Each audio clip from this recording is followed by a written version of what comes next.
Hello, আসসালামু আলাইকুম viewer, সবাই কেমন আছেন? আশা করি সবাই ভালো আছেন। আলহামদুলিল্লাহ, আমিও আপনাদের দোয়ায় ভালো আছি। গাইস, আরও একটি নতুন ভিডিও নিয়ে চলে আসলাম আপনাদের মাঝে। Welcome to my Facebook page and YouTube channel travel lovers 99।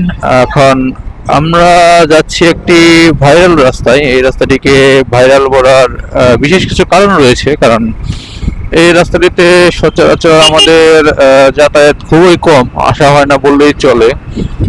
But আপনার যখন কিনা এই রাস্তাটিতে মানে বর্ষাকাল থাকে, মানে বর্ষা মাস থাকে, তখন কিন্তু গ্যাস এই রাস্তাটিতে আসলে আমরা মাঝে মাঝে আসি। কারণ হচ্ছে বর্ষার যে একটা ফিল, বা বর্ষার মাসে যখন এইদিকে যখন এরকম পানি থাকে অনেক বেশি, তখন কিন্তু এটা আসলে অনেক বেশি ভালো লাগে রাস্তার দুই পাশটা। এবং আমরা যখন সবাই মিলে আড্ডা দিই সামনে, তখন এটাকে আমরা, ও মাই গড, এখানে স্পিড ব্রেকার রয়েছে একটি।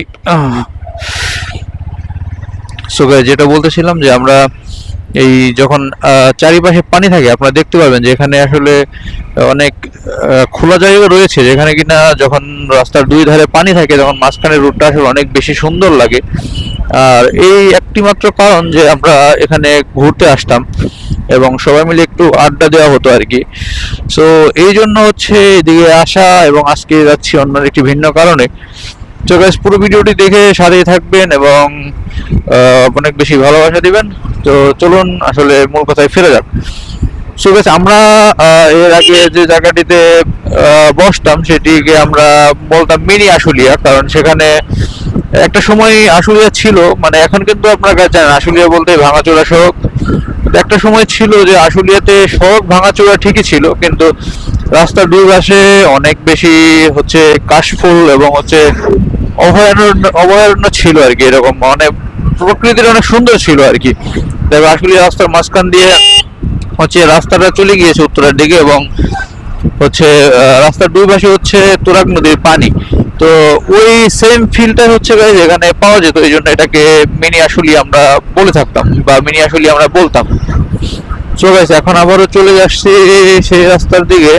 তো ভাবলাম যে চলতে চলতে আপনাদের মাঝে শেয়ার করা যাক বিষয়গুলো। আর আপনারা দেখতে পাচ্ছেন যে এই রাস্তাটিতে আসলে চলাচল করে একটা অন্যরকম মজা রয়েছে, কিন্তু এই রাস্তাটিতে তুলনামূলক থ্রি হুইলার একটু বেশি, বা ব্যাটারি চালিত অটোরিক্সা বা সিএনজি চালিত অটোরিক্সা যেটা বলেন, এটা কিন্তু আসলে ওনাদের প্রাদুর্ভাব একটু বেশি যদিও।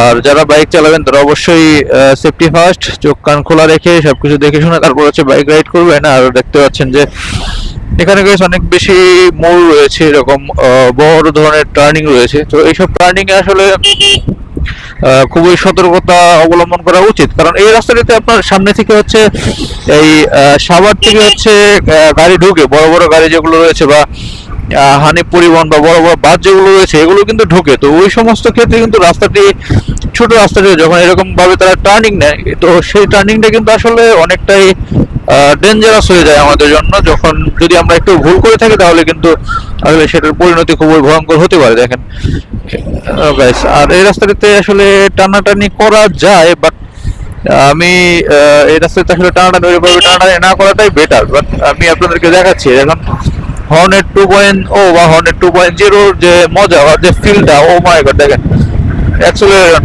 কি অ্যাক্সেলারেশনটা হচ্ছে আপনারা দেখেন জাস্ট। মানে পিক আপটা ধরেছি আর 80+ গতি এসে গেছে আমার, আলহামদুলিল্লাহ। দেখেন মানে এই রাস্তাটির সাথে, আচ্ছা গাইজ, আমি আসলে আপনাদের দেখানোর জন্য আসলে একটু স্পিডিং করলাম। যাই হোক, এই রাস্তাটিতে গতিতে বাইক রাইড না করাটাই সর্বশ্রেষ্ঠ কাজ হবে। তো চলুন আস্তে আস্তে ধীরে ধীরে চলা যাক এবং কথা বলা যাক। সো গাইস, আমি বললাম যে এর আগে যখন আমরা এদিকে আসতাম তখন এই রাস্তাটিকে আমরা মিনি আশুলিয়া একটি নামকরণ করেছিলাম, কারণ আপনারা দেখতে পাবেন কিছুক্ষণ পরে, আর আপনারা অলরেডি দেখতে পাচ্ছেন যে এখানে আসলে প্রাকৃতিক সৌন্দর্য বা হচ্ছে রাস্তা একটু সৌন্দর্য রয়েছে, কারণ যেহেতু খোলামেলা জায়গা রয়েছে। আচ্ছা, এটি একটি বাজার, ভাওরা বাজার। আর গাইস, আরেকটি কথা না বললেই না, এই রাস্তাতে কিন্তু যথেষ্ট পরিমাণ সাপ্লি রাইডার রয়েছে। আপনারা যখন যদি কেউ এসে থাকেন বা যারা চিনে থাকেন, আপনারা চিনবেন যে বিশেষ করে বিকেলে আসলে দেখবেন যে অনেকগুলো সাপ্লি রাইডার একসাথে বের হয়। তো ওইসব সাপ্লি রাইডার হইতে একটু সাবধান গাইস, কারণ ওনারা কিন্তু ভালো মন্দ কিছুই বুঝবে না, শুধুমাত্র দেখবেন যে আপনি কিছুই করেননি, বাট একটি দুর্ঘটনার কারণ হয়ে গিয়েছেন। কাজেই সেই দিক থেকে আসলে খুব বেশি সতর্ক থাকা উচিত আমাদের। সো গাইস, এই যে সিনারি, এটার কথা বলতেছিলাম, আপনারা দেখেন যে এই দুই পাশে হচ্ছে আপনার সরিষা ক্ষেত এবং বিভিন্ন ফসলি জমি, যখন কিনা মানে এই দুই পাশে হচ্ছে আপনার অনেক বেশি পানি থাকে, এবং হচ্ছে এই রাস্তাটি এমন একটা সময় ছিল গাইস যে আমি এই রাস্তাটিতে এসেছিলাম, তখন সম্ভবত আপনারা ছোট ছিলাম, তখন একবার এসেছিলাম আমি, তখন আমার সাথে বাইক ছিল হচ্ছে ইয়ামাহা RX 100, আর তা না হয় হোন্ডা সিরিয়া, যে কোনো একটা বাইক ছিল আর কি, আমার সঠিক মনে নেই। কিন্তু তখনকার সময় গাইস একটা সিস্টেম ছিল কি, মানে রাস্তাতেও পানি ছিল, কিন্তু রাস্তার পানিটা আসলে অত বেশি ছিল না, মানে বেসিক্যালি হচ্ছে রাস্তা হালকা একটু পানি ছিল, মনে হচ্ছিল যে রাস্তা মানে পানির উপর দিয়ে বাইক চালাচ্ছেন, এরকম একটি মানে ফিল হতো। দেখা গেল যে অল্প একটু পানি থাকার কারণে আপনি বাইক রাইড করতে পারতেন কোনো প্রবলেম ছাড়া, কিন্তু আশেপাশে পানি থাকার কারণে আসলে বিষয়টা অনেক বেশি ভালো লাগতো। সো গাইস দেখেন, এখানে কিন্তু আপনি বিকেলবেলা যদি আসেন এদিকে, তাহলে আপনি লক্ষ্য করতে পারবেন যে এখানে বিকেলের পরিবেশ কতটা সুন্দর। মানে বিকেলবেলা একটা মানে একটা আসে না যে ট্যুরিজম স্পট যেরকম থাকে, ওইরকম একটা ফিল এখানে আসবে, কারণ অনেক বেশি মানুষজনের সমাগম হয় এখনো পর্যন্ত। এখন যেহেতু পানি নাই, তারপরেও কিন্তু এখনো পর্যন্ত কিন্তু মোটামুটি অনেক বেশি মানুষের সমাগমই হয় এইদিকে। তারপর আমি অনেকদিন যাবত আসি না, বর্তমান সিচুয়েশন বলতেও পারবো না।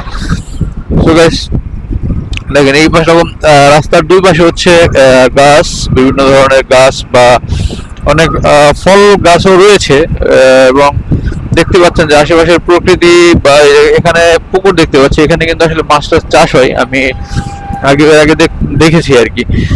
সো সবকিছু মিলিয়ে গাইস ভাবলাম যে আপনাদের কাছে ভিডিওটি শেয়ার করা যাক, কারণ আপনাদের কাছে শেয়ার না করলে মনে হচ্ছিল যে আমার লস মনে হচ্ছিল আর কি।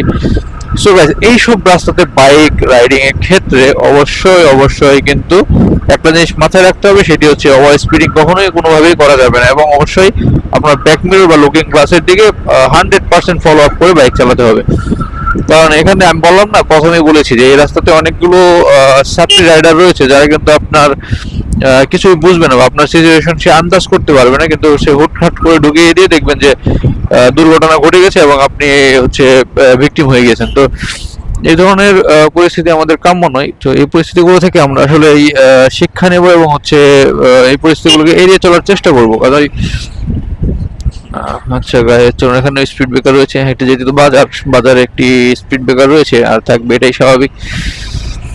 সো গাইস, সামনে আরো একটু রাস্তা রয়েছে, যেটুকু আমরা আসলে সচরাচর সবসময় ঘুরতাম।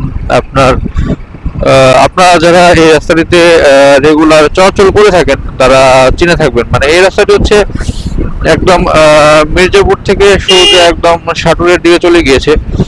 সো ওই দিক থেকে বের হয়ে একদম মানিকগঞ্জ হয়ে, মানে একদম আপনি চাইলে ঢাকাতেও যেতে পারবেন এই রাস্তাটিতে, চাইলে আপনি নবীনগর হয়ে ঢাকাতে যেতে পারবেন, চাইলে আপনি মানিকগঞ্জ যেতে পারবেন, পাটুরিয়া ফেরিঘাট সব জায়গায় যেতে পারবেন। দেখেন, এই রাস্তাটিকেই আমরা বলতাম মূলত সেই মিনি আশুলিয়া, কারণ এই রাস্তাটির ফিল ছিল একটু অন্যরকম, মানে অন্যরকম কাছে। এখন হয়তো ওই ফিলটা নাই, যেহেতু কাশফুল নাই, তারপর হচ্ছে রাস্তার দুই ধারে পানি ছিল, পানি নাই, কাজে আপনারা হয়তো বললে ওইরকম বুঝতে পারবেন না, কাজেই কিন্তু আপনারা ফিল করতে পারবেন বিষয়টি। সো গাইস, আজকের ভিডিওটি এ পর্যন্ত, আর কথা বাড়াবো না আপনাদের মাঝে। সবাই ভালো থাকবেন, সুস্থ থাকবেন, ইনশাআল্লাহ দেখা হবে নতুন কোনো ভিডিওতে। আল্লাহ হাফেজ, আসসালামু আলাইকুম।